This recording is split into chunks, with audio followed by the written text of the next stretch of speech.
കോഴിക്കോട് ജില്ലയിൽ മഴയ്ക്ക് ശമനമുണ്ട്. പക്ഷേ താഴ്ന്ന പ്രദേശങ്ങളിൽ വെള്ളക്കെട്ട് തുടരുന്നു. വിവരങ്ങളുമായി സമീർ സി മുഹമ്മദ് കോഴിക്കോട് നിന്ന് ചേരുന്നു. സമീർ, ഗുഡ് മോർണിംഗ്, പറയൂ.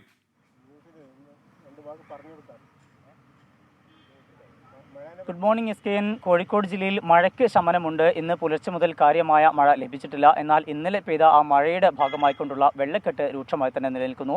പ്രധാനമായും മാവൂർ, ചാത്തമംഗലം പഞ്ചായത്തുകളിലാണ് വെള്ളക്കെട്ട് രൂക്ഷമായിരിക്കുന്നത്. ഞാനിപ്പോൾ നിൽക്കുന്നത് മാവൂർ പഞ്ചായത്തിലെ കൽപ്പള്ളി എന്ന സ്ഥലത്താണ്. ഇവിടെ നമുക്ക് കാണാം ഗ്രൗണ്ടാണ്, അതിനോട് ചേർന്ന് തന്നെ കൃഷിയുമുണ്ട്.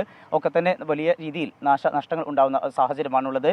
ഗ്രൗണ്ടിൽ തോണി ഇറക്കുന്ന ഒരു കാഴ്ച കൂടി നമുക്ക് കാണാം. ഈ വിധത്തിലുള്ള വെള്ളക്കെട്ട് ഇപ്പോഴും നിലനിൽക്കുന്നു. ഇതിൻ്റെ പ്രധാനപ്പെട്ട കാരണം ചാലിയാർ പുഴ കര കവിഞ്ഞ് ഒഴുകിയതാണ്. ആ ഒരു സാഹചര്യം നിലനിൽക്കുന്നു എന്നുള്ളത് കൊണ്ട് തന്നെ വെള്ളം ഇപ്പോഴും താഴ്ന്നിട്ടില്ല. അതിൻ്റെ ഒരു പ്രതിസന്ധിയാണ് ഇവിടെ ഉള്ളത്. ഇവിടെ നിന്ന് ഇപ്പോൾ 3 കുടുംബങ്ങളെ മാറ്റി പാർപ്പിച്ച ഒരു ഘട്ടം കൂടിയുണ്ട്. നമുക്കിപ്പം നാട്ടുകാരൻ കൂടിയായിട്ടുള്ള കൃഷ്ണൻകുട്ടി ചേരുന്നുണ്ട്. ഇവിടെ നിന്ന് ഇപ്പോൾ നിങ്ങളുടെ അയൽവാസികൾ ഉൾപ്പെടെയുള്ളവരെയാണ് ഇപ്പോൾ മാറ്റി പാർപ്പിച്ചിരിക്കുന്നതല്ലേ? മഴ പെയ്താൽ ബുദ്ധിമുട്ടാണ്. താഴ്ന്ന പ്രദേശങ്ങളൊക്കെ വെള്ളം കയറിയിട്ട് വീടുകളൊക്കെ ഒഴിഞ്ഞു പോകേണ്ട സ്ഥിതിയാണ്.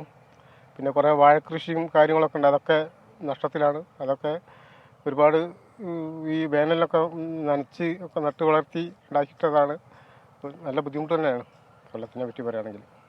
അയൽവാസികളായിട്ടുള്ള 3 പേരിപ്പോൾ അവരുടെ ബന്ധുവീടുകളിലേക്കാണ് മാറിയിരിക്കുന്നത്, കുടുംബങ്ങൾ. അതെ അതെ, അവരൊക്കെ ഇങ്ങനെ വെള്ളം കയറിയിട്ടുണ്ടെങ്കിൽ ബന്ധുവീടിലേക്ക് പോകും. പിന്നെ വലിയ വെള്ളം വരികയാണെങ്കിൽ പിന്നെ ക്യാമ്പിലേക്കൊക്കെ മാറേണ്ടി വരും. ബുദ്ധിമുട്ട് തന്നെയാണ് ഈ വെള്ളക്കെട്ട്. ചാലിയാർ വെള്ളം നിറഞ്ഞിട്ടുണ്ടെങ്കിൽ ആ തോട് വഴി ഇങ്ങോട്ട് വന്നിട്ടാണ് ഈ ബുദ്ധിമുട്ടുണ്ടാകുന്നത്. അതാണ് മഴയെ പറ്റി വൃത്തത്തിനെ പറ്റി പറയാനുള്ളത്.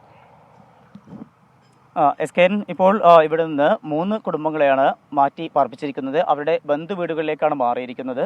മറ്റ് വലിയ രീതിയിലുള്ള നാശനഷ്ടങ്ങൾ ഉണ്ടായിട്ടില്ല. മഴ കനക്കുകയാണെങ്കിലാണ് ഇനിയൊരു ആശങ്ക നിലനിൽക്കുന്നത്. എന്തായാലും മഴയ്ക്ക് ശമനമുണ്ട്, വെള്ളം ഇറങ്ങും എന്നുള്ളൊരു പ്രതീക്ഷയിലാണ് നാട്ടുകാരുള്ളത്.